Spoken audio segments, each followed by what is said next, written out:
Alloh tabaraka va taolo bir nechta amallarga, fazilatlarga bizlarni buyurdi va o'sha amallarni qilgan bandalarini yaxshi ko'rishligini xabarini berdi.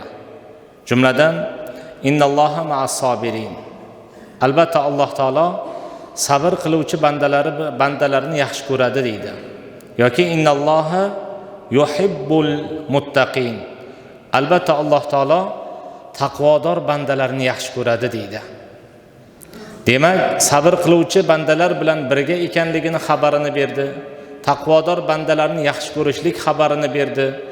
Bundan boshqa oyatlarda ham Alloh taolo buyurgan amallarni qilgan bandalarini yaxshi ko'rishligini va o'sha bandalari bilan birga ekanligini oyatlarda ko'rishligimiz mumkin.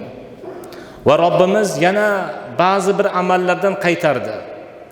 O'sha amallarni kim hayotiga joriy qiladigan bo'lsa, u amalni Parvardigor yomon ko'rdi.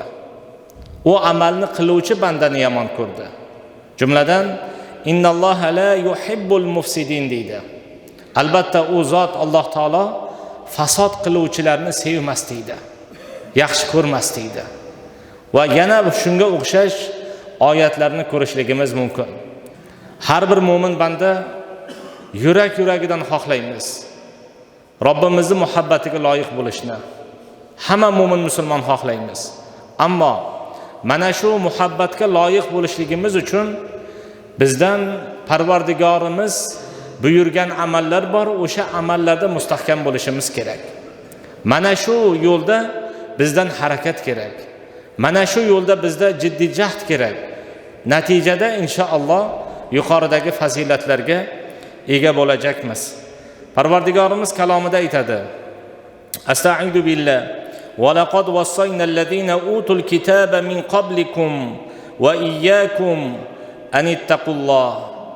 Batahqiq deydi, sizlardan oldingi kitob berilganlarga ham va sizlarga ham Allohga taqvo qiling deb buyurgan edik deydi. Bizdan avval ham bandalardan Robbimiz taqvoga mustahkam turishga buyurgan edi, ammo kishilarni o'zi o'zgartirib yubordilar. Va jumladan oxirgi zamon ummatini ham Robbimiz taqvoga amr qildi.